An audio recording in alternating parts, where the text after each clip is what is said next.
بڑا سفر کرایا اج مینوں اے تمہیں تھکا دیتا کرا کے تے لے بڑے بند جے کمرے چ کتاباں تے پئیاں بھی کام کرنا ہے چوئی صاحب یہ لائبریری ہے اور اس میں ہر طرح کی کتابیں پڑھی ہیں اور اگر آپ چاہیں تو کتاب پڑھ بھی سکتے ہیں اور پھر یہیں پڑھ کے ادھر ہی رکھنی پڑے گی، ساتھ یہ کتابیں دیتے نہیں ہیں۔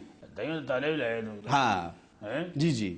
اچھا یہ دس ادھر لے آندا مقصد کی مینوں؟ ہمارے بزرگ سیاستدان ہیں حیدر زمان صاحب۔ اچھا بابا حیدر زمان؟ ہاں بابا حیدر زمان صاحب۔ میں نے کہا ہاں بابا جی السلام علیکم۔ السلام علیکم جناب، کیا حال ٹھیک ہے خیریت سے؟ الحمدللہ۔ یہ بتائیں کہ یکدم آپ نے یہ تحریک شروع کر دی صوبے سرحد کا نام تبدیل ہونے کے بعد، پہلے جب کاف لیگ کی یعنی کہ ہماری گورنمنٹ تھی اس میں تو اس قسم کی کوئی بات آئی نہیں، صوبہ سرحد کے نام پر یہ متفق تھے۔ اب انہوں نے اچانک یہ 2008 کا الیکشن جب کانٹیسٹ کیا تو یہ خوش قسمتی یا بدقسمتی سے یہ لوگ کچھ سیٹیں زیادہ لے آئے، پھر زرداری صاحب بھی ان کے ساتھ ان کا الائنس ہو گیا PPP کا، تو ان کی حکومت بن گئی، تو پھر انہوں نے شروع کر دیا، زرداری صاحب نے UNO میں کہنا شروع کر دیا کہ صوبہ پختونخوا الٹرا کانسٹیٹیوشن بات تھی، اس لیے کہ پختونخوا نام کا کوئی صوبہ موجود نہیں تھا۔ اسی طرح نواز شریف نے بھی سودا کر لیا کہ تیسری دفعہ وزیر اعظم مجھے مان لو، اور ویسے بھی بابا جی سودے کرنے بڑا تیز ہے، ہم تمہارے کاروباری آدمی صوبہ پختونخوا مان لیں گے۔ یہ سودے کیے ہیں انہوں نے بڑی قیادتوں نے ANP والوں کے ساتھ۔ تو پھر جب یہ بات ہو گئی تو ہزارے میں نہیں بلکہ تقریباً سارے صوبہ سرحد میں پختونخوا کے نام پر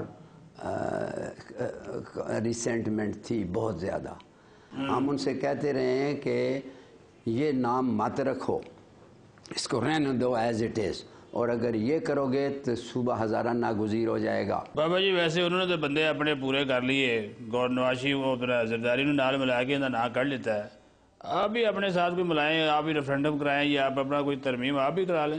یہ غلط بات ہے، ہم عوام ہیں، ہم نے جو ہمارے ہزارے سے لوگ جیت کر آئے تھے الیکشن میں، نہ ہم نے ان کو مینڈیٹ دی تھی کہ وہ پختونخوا نام رکھوائیں گے، اور نہ ان کے مینیفیسٹو ایک ووٹ بھی نہ ملتی۔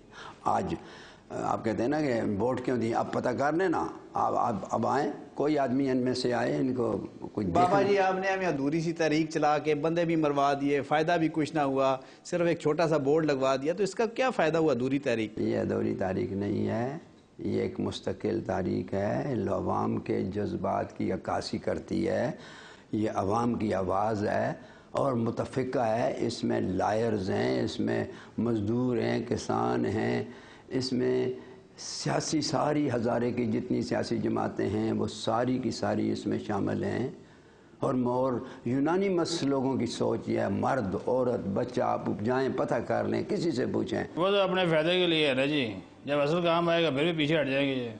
کیا یہ تو اپنے فائدے کے لیے ہیں؟ تو دنیا میں ہر شے فائدے کے لیے ہوتی ہے نا، اچھا دنیا میں ہر شے فائدے بابا کے جی لیے۔ آپ کو اس عمر میں یہ کام کرنے سے کیا فائدہ ہوگا؟ یہ دنیا میں کوئی ایک آدھ کام اچھا کر جاؤ اللہ کی مخلوق کے لیے تو اس سے فائدہ ہی فائدہ ہوتا ہے، ذات کے لیے تو سبھی کرتے ہیں۔ انہوں نے ایک غلط کام کیا تو آپ نے بھی غلط کام کر نہیں، دیا، غلط نہیں ہے۔ آپ نے بورڈ لگا کے غلط کام نہیں کیا؟ بورڈ لگانا بہت ضروری ہے، یہ بورڈ لگانا ابھی تک کانسٹیٹیوشن میں تو یہ نہیں ہوا ہے، میں کر رہا ہوں نا، انہوں نے الٹرا کانسٹیٹیوشن ساری باتیں کی ہیں، تو اگر انہوں نے آپ کو روکا تو پھر کیا کریں گے؟ وہ روکا تو عوام کو کون روک سکتا ہے؟ بابا جی پاکستان آگے اتنے پرابلم میں ہیں، اتنے مسائل ہیں، آپ نے ایک نیا کٹا کھول دیا ہے۔ میری بات، یہ جتنے پرابلم پاکستان میں ہیں یہ ان کے ذاتی پیدا کردہ ہیں، کیا پاکستان میں کوئی پرابلم نہیں ہے، یہ صرف پیسے پیدا کرتے ہیں سارے۔ اس ANP کے متعلق تو مشہور ہے کہ وہ ایزی لوڈ کی حکومت ہے، سارا صبح شام سارا دن ملازموں سے پوچھیں، کسی سے پوچھیں، بغیر پیسے کے دنیا کا کوئی کام نہیں ہے، انصاف بھی بکتا ہے۔ ایزی لوڈ سے کئی پیکج آئے تمہیں پتہ ہے؟ نہیں، سارے نہیں ہیں۔ نہیں کرو میں یہ عرض کرتا ہوں کہ ان کو بہت اچھی طرح پتہ ہے کہ ملکی حالات کیا ہیں،